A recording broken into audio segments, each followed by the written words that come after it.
Welcome students. इस video के अंदर में हम SSC maths part second chapter second Pythagoras theorem का प्रैक्टिस सेट 2.1 का क्वेश्चन नंबर 9 सॉल्व करने वाले हैं। ओके, तो ये सॉल्व करने से पहले मैं आपसे रिक्वेस्ट करूंगा कि अगर आप मेरे चैनल पर नए हैं तो please subscribe my channel and don't forget to press the bell icon, ताकि आपको मेरे वीडियोस की नोटिफिकेशन मिलती रहे। और आप मेरे पूरे वीडियोस को लास्ट तक देखते रहिए ताकि आपको प्रॉब्लम अच्छी तरह से समझ में आए और आपके कंसेप्ट क्लियर हो। ओके, तो देखिए ये प्रॉब्लम बहुत ही सिंपल है। यहाँ पर मैं रीड कर रहा हूँ question. In the figure M is the mid point of QR। Diagram यहाँ पर ड्रॉ की हुई है। यहाँ पर PR जो सेगमेंट है तो उसके ऊपर एक पॉइंट है M, और ये बता रहा है क्वेश्चन के अंदर में कि M is the mid point of QR। ये QR का मिड पॉइंट है M। Okay, and angle PRQ is equal to 90 degree. PRQ is 90 degree. Prove that PQ square is equals to 4 PM square minus 3 PR square। हमको ये prove करना है। Okay, तो सबसे पहले हमको जो जो गिवन है वो हम लिख लेंगे। यहाँ पर देखिए PRQ दिया हुआ है 90 डिग्री, मतलब यहाँ पर मैं 90 डिग्री का सिंबल बनाता हूँ। उसके बाद M is the mid point. ये M मिड पॉइंट है, इसका मतलब क्या हो रहा है, RM is equal to MQ। Okay, अब देखिए यहां पर सॉल्यूशन।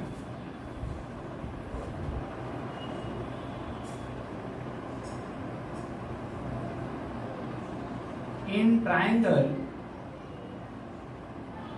PRQ, ये बड़े वाले ट्रायंगल के अंदर में angle PRQ equals to 90 degree, और इसका रीजन क्या है, गिवन है। ओके, एंड तो यहां पर PRQ ये जो है 90 डिग्री का एंगल यहां पर बना रहा है, और PQ यहां पर क्या है, हाइपोटेनस है। ओके, तो यहां पर इस ट्रायंगल के अंदर मैं पाइथागोरस थ्योरम अप्लाई कर सकता हूं। ओके, तो यहां पर मैं लिख सकता हूं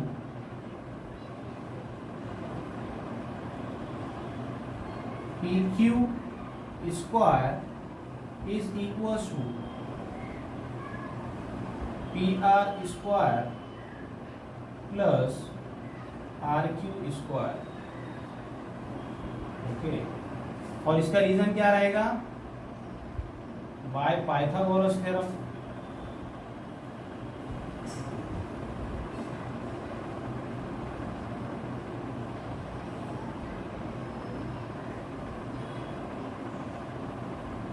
ओके, और इसको मैं इक्वेशन नंबर 1 दे सकता हूँ। ठीक है, ये हमने लिख लिया है इक्वेशन नंबर 1। इसका आगे हमको यूज होगा, इसके लिए हम इसको इक्वेशन नंबर दे रहे हैं। जब हम वहां पर यूज करेंगे तो लिखेंगे कि फ्रॉम इक्वेशन नंबर 1 इस तरह से। ओके, अब देखिए यहाँ पर in triangle PRM। Okay, in triangle PRM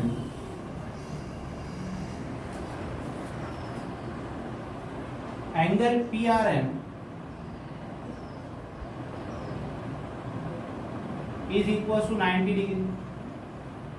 okay, तो यहां पर भी है, स्मॉल ट्रायंगल के अंदर में भी जो है हाइपोटेनस क्या हो गया, PM हो गया।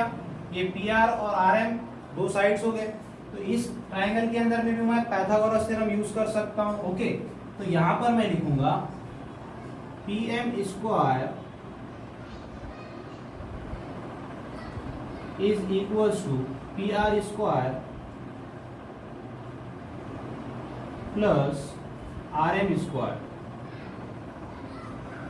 ओके, और इसको दे सकते हैं हम इक्वेशन नंबर 2, और इसका रीजन है by Pythagoras theorem. By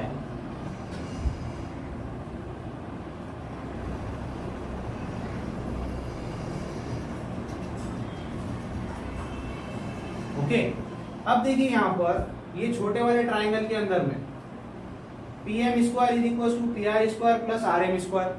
okay, अब यहाँ पर हम जो है इसी को कंटिन्यू करेंगे, तो RM जो है मेरा वो हाफ ऑफ RQ है, ऐसा मैं लिख सकता हूं। तो मैं यहाँ पर लिखूंगा RM is equals to 1/2 RQ। Okay, ऐसा मैं लिख सकता हूं क्योंकि जो है M मिड पॉइंट है और जो है RM और MQ इक्वल है, मतलब ये RQ का हाफ हो गया RM। आ रहा समझ में? और इसको मैं इक्वेशन नंबर 3 देता हूं। ओके, और इसका रीजन क्या होगा? रीजन होगा इसका M is a midpoint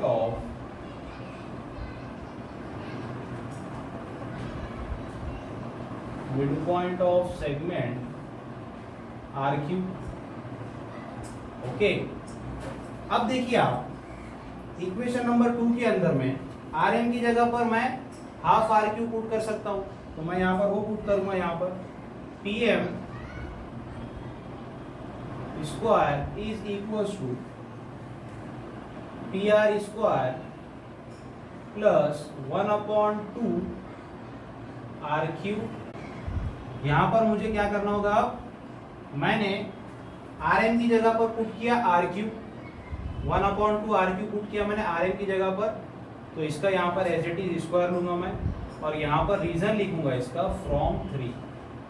okay, from equation number 3 मैंने ये स्टेप लिखा है। ओके, अब देखिए आप यहाँ पर अगर मैं ये पूरे इक्वेशन को 4 से मल्टीप्लाई करता हूँ, किससे? 4 से, क्योंकि मुझे यहाँ पर PM स्क्वायर के साथ में क्या 4 चाहिए, प्रूव क्या करना है मुझे? 4 प्रूव करना है। तो मैं इस पूरी इक्वेशन को 4 से मल्टीप्लाई करता हूँ। Okay, multiply equation number 4। अगर इसको आप इक्वेशन नंबर 4 देते हैं तो इक्वेशन नंबर 4/4। ओके, तो मैं 4 से पूरी इक्वेशन को मल्टीप्लाई करने के बाद मुझे क्या मिलेगा? 4PM square is equal to 4PR square plus यहां पर आएगा, इसको मैं स्क्वायर अगर करूं, हाफ का स्क्वायर कितना होगा? यहाँ पर 4 आएगा इनटू, और 1/2 का स्क्वायर अगर लेते हैं हम तो ये आ जाएगा 1/4, और यहाँ पर आ जाएगा RQ स्क्वायर। ओके, तो अब देखिए आप ये 4 गेट कैंसर, यहाँ पर क्या बच गया? RQ square. तो यहाँ मैं लिख सकता हूँ 4PM square is equal to 4PR square plus RQ square. Okay, 1/2 है, उसका यहाँ पर स्क्वायर है, मैंने क्या किया? 1/2 का पहले स्क्वायर लिया और RQ square as it is रखा है यहाँ पर। ठीक है, अब देखिए यहाँ पर PR स्क्वायर है, यहाँ पर मेरे पास क्या है? 4PR स्क्वायर है। इसको मैं ऐसे भी लिख सकता हूँ क्योंकि यहाँ मुझे 3PR स्क्वायर चाहिए। ओके, तो इसको मैं क्या करता हूँ, यहाँ पर 4PM स्क्वायर तो मुझे मिल गया है, अब मुझे क्या चाहिए? 3PR स्क्वायर चाहिए। तो यहाँ पर मैं लिख सकता हूँ 4PM square is equal to 3PR square plus यहाँ पर एक बार PR स्क्वायर अगर लिखूँ मैं तो ये हो जाएगा 1PR square. Okay, 3PR square plus 1PR square that is 4PR square. तो मैं इतने के लिए ये चीज लिख सकता हूँ। Okay, and plus RQ as it is, plus RQ square as it is. अब अगर हम ऑब्जर्व करेंगे तो ये इतना पोर्शन जो है मेरा PR square plus RQ square, पूरे स्टेटमेंट में अगर मैं देखूं तो यहाँ पर इक्वेशन नंबर 1 जो है मेरी PR square plus RQ square, यहाँ पर मिल रहा है PR square plus RQ square, तो इसकी जगह पर मैं PQ स्क्वायर लिख सकता हूँ, है ना। और ये लिखने पर मुझे डायरेक्टली PQ स्क्वायर मिल रहा है। ठीक है, तो मैं यहाँ पर लिखूंगा 4PM square is equal to 3PR square plus इसकी जगह पे क्या लिख दूंगा मैं? PQ स्क्वायर, क्योंकि फ्रॉम इक्वेशन नंबर 1। ओके, यहाँ पर आ जाएगा PQ स्क्वायर और इसको हम लिखेंगे फ्रॉम इक्वेशन नंबर 1। ठीक है, अब देखिए आप इस इक्वेशन को मैं अगर रीअरेंज करूं तो मुझे ये मिलता है क्या? तो देखिए यहाँ पर 4PM square as it is फिर उसके बाद ये 3pr² को मैं अगर इधर लाता हूँ तो ये हो जाएगा -3pr² is equal to pq²। Okay, अब यहाँ पर देखिए लेफ्ट हैंड साइड और राइट हैंड साइड अगर हम इसको इधर इधर लिख लेते हैं बराबर करके अरेंज, तो ये आ जाएगा pq² is equal to 4pm² -3pr²। तो यहाँ पर हम लिख सकते हैं हेंस प्रूफ। ओके, इसके बाद इसी एक्सरसाइज का नेक्स्ट क्वेश्चन नंबर 10। ओके, तो देखिए बहुत ही सिंपल क्वेश्चन है, जस्ट खाली यहाँ पर वर्डिंग्स में देने की वजह से हमको क्वेश्चन को पहले अच्छी तरह समझना होगा, उसके बाद हम इसको सॉल्व करेंगे। कैलकुलेशन पार्ट बहुत सिंपल है। सबसे पहले देखिए यहाँ पर walls of 2 buildings on either side of a street are parallel. Okay, 2 buildings हैं, बीच में स्ट्रीट है। ओके, स्ट्रीट है और उसके आइदर साइड दोनों साइड पर बिल्डिंग्स है, ये पहले सेंटेंस का मतलब है। ओके, और they are parallel to each other, buildings दोनों के एक दूसरे के पैरेलल है। A ladder 5.8 metre long, ladder जो है 5 मीटर लॉन्ग है, is placed on the street such that its top just reaches the window of a building at the height of 4 metre. Okay, मतलब एक लैडर क्या है जिसकी length 5.8 metre है, उसको मैंने स्ट्रीट पर टच किया यहाँ पर और बिल्डिंग पर टच किया। ओके, तो फर्स्ट बिल्डिंग को वो यहाँ बॉटम से 4 मीटर के ऊपर में टच कर रही है, इस बिल्डिंग के विंडो को वो 4 मीटर पर टच कर रही है और उस लैडर की जो हाइट है वो 5.8 मीटर है। Okay, on turning the ladder over to the other side of the street, अब इस लैडर को मैं जस्ट मूव कर रहा हूं इस साइड से इस साइड, तो लैडर की लेंथ तो चेंज होने वाली नहीं है, that is 5.8 remains constant. Okay, उसके बाद its top touches the window of the other building at a height 4.2 metre. तो ये विंडो को, ये लैडर को जब मैं इस बिल्डिंग पे टच कर रहा हूं तो वो बॉटम से उसकी हाइट कितनी हो रही है जहां वो टच कर रही है, दैट इज 4.2 मीटर। ओके, तो 4.2 मीटर पे वो लैडर टच कर रही है उस बिल्डिंग को। हमको क्या फाइंड करना है, find the width of the street. Okay, we have to find the width of the street, it means that we have to calculate the length of B D here. Okay, तो देखिए आपको diagram के अंदर में एक मरतबा और अच्छे से समझाता हूं मैं कि एक हमारे पास में क्या स्ट्रीट है जिसके दोनों साइड, स्ट्रीट के दोनों साइड बिल्डिंग्स हैं। अगर यहाँ पर अगर डायग्राम में देखें तो XB एक बिल्डिंग है, XB is 1 building and YD is 1 building. Okay, ये दोनों स्ट्रीट के दोनों साइड के ऊपर में है और एक दूसरे के पैरेलल हैं। ठीक है, और बिल्डिंग जो है तो सीधा स्ट्रेट खड़ी रहती है, इसका मतलब है कि वो BD हमारा क्या बेस है, जमीन है, इसको जो है 90 डिग्री का एंगल बना रही है। ठीक है, अब यहाँ पर मैंने क्या किया, एक लैडर लेकर आया और वो लैडर को पॉइंट C के ऊपर में रखा यहाँ पर और इस बिल्डिंग को मैंने टच किया। कहाँ पर टच किया मैंने बिल्डिंग को, पॉइंट A के ऊपर, तो वहाँ पॉइंट A से B यानी जमीन का जो डिस्टेंस है वो 4 मीटर है। ओके, और लैडर की लेंथ 5.8 मीटर है। उसके बाद मैं इस बिल्डिंग से लैडर को इधर की बिल्डिंग पे ये कर रहा हूँ, टिल कर रहा हूँ। ओके, टच कर रहा हूँ यहाँ पर, तो उसके बाद लैडर की लेंथ तो वही रहने वाली है 5.8 और वो इस बिल्डिंग को, बिल्डिंग YD को पॉइंट E पर टच कर रही है लैडर और उसका जो डिस्टेंस बन रहा है बॉटम से यहाँ तक का वो है 4.2 metre and we have to calculate the width of the street. Okay, बहुत ही सिंपल क्वेश्चन है ये। तो यहाँ पर अगर हम ऑब्जर्व करें तो यहाँ पर 2 ट्राइंगल्स फॉर्म हो रहे हैं, triangle ABC and triangle EDC। Okay, तो ये दोनों ट्राइंगल के अंदर में एंगल D 90 डिग्री है और यहाँ पर एंगल B 90 डिग्री है। हमको क्या कैलकुलेट करना है, यहाँ पर BC कैलकुलेट करना है by Pythagoras theorem and CD find करना है वो भी by Pythagoras theorem and we have to add BC and CD, then we are getting the width of the street. तो ये दोनों को जब हम ऐड कर देंगे तो हमको BD फाइंड हो जाएगा, BD मिल जाएगा। बहुत ही सिंपल कैलकुलेशन से। देखिए आप सॉल्यूशन,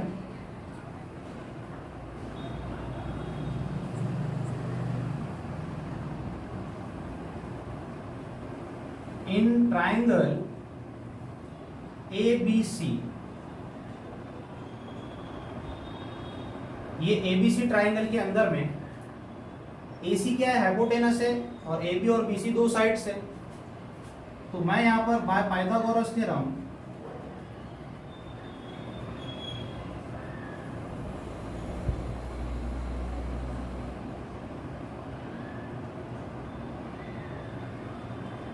क्या लिख सकता हूं, मैं यहां पर AC square is equals to AB square plus BC square, ऐसा मैं लिख सकता हूं। ओके, हाइपोटेनस का स्क्वायर इज इक्वल्स टू दोनों साइड का स्क्वायर। अब देखिए वैल्यूज पुट करेंगे हम। 5.8 square is equals to 4 square plus BC square. Okay, अब 5.8 का स्क्वायर मुझे फाइंड करना होगा, तो मैं यहाँ पर इसका मल्टीप्लीकेशन कर लेता हूँ।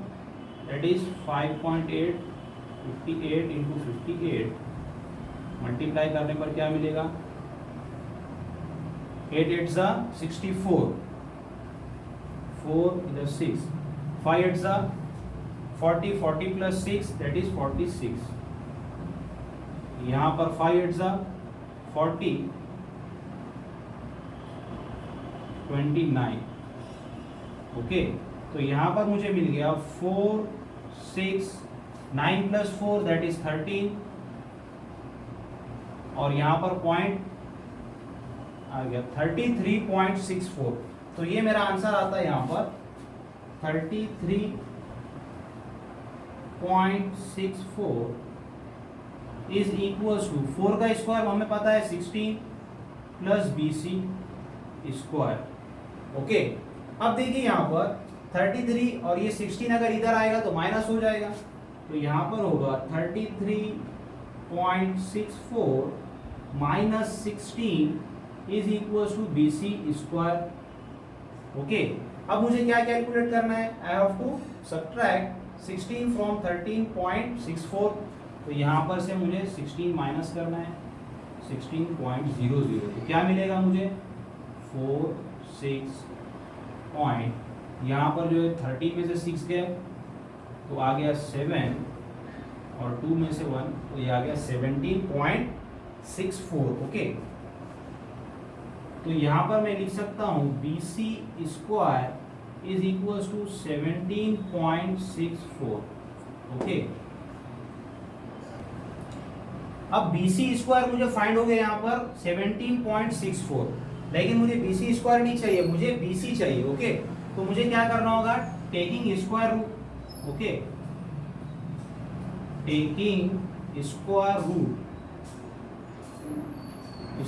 Root on both side. Okay, तो मुझे क्या मिलेगा यहाँ पर, BC इज इक्वल्स टू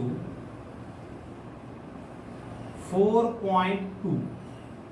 आप कैलकुलेट करके देख सकते हैं 4.2 आता है यहाँ पर। ओके, और हम यहाँ पर मीटर लिखेंगे क्योंकि ये पूरा का पूरा जो है मेरे पास मीटर में दिया हुआ है। नेक्स्ट, अब हमको क्या करना है, इन ट्राइंगल EDC, ये तो मुझे BC फाइंड हो चुका है, मुझे मिल चुका है दैट इज 4.2। अब मुझे CD फाइंड करना है, उसके बाद हम दोनों को ऐड कर देंगे तो फाइनल आंसर आ जाएगा। तो मैं यहाँ पर लिखता हूँ in triangle EDC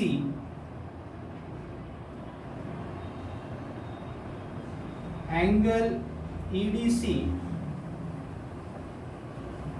equals to 90 degree. तो हम इस ट्राइंगल के अंदर में पाइथागोरस थ्योरम अप्लाई कर सकते हैं, that is CE square is equals to DE square plus CD square, और इसका रीजन रहेगा bye Pythagoras theorem.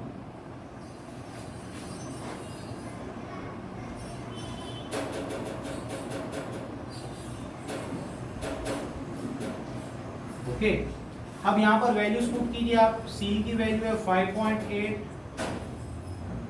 Square is equals to DE है मेरे पास 4.2 square plus CD square. Okay. अब आप अगर देखेंगे यहाँ पर 5.8 का स्क्वायर जस्ट मैंने अभी फाइंड किया यहाँ पर, दैट इज 33.64। तो यहां से मैं डायरेक्ट लिख सकता हूं 33.64 ओके इज इक्वल्स टू 4.2। यहाँ पर 4.2 का अगर स्क्वायर करते हैं हम तो क्या आ जाएगा, दैट इज 17.64। यहाँ से भी हम देख सकते हैं, या फिर आप कैलकुलेट कर लीजिए, वहां पर भी आपको मालूम हो जाएगा। ओके, तो ये जो है 4.2 का स्क्वायर कितना होगा, 17.64 प्लस CD स्क्वायर। अब क्या करना होगा मुझे, 17.64 को इसमें से सब्ट्रैक्ट कीजिए।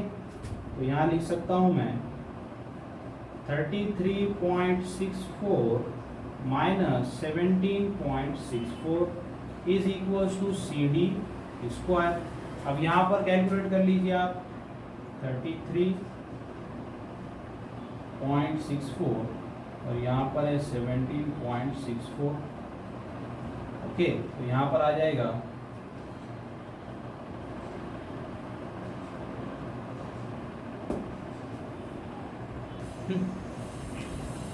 अभी यहाँ पर जो है 3 में से 7 तो सब्ट्रैक्ट नहीं होते, तो इधर से लेना पड़ेगा। 13 में से 7 जाने पर कितना बच रहा है, 13।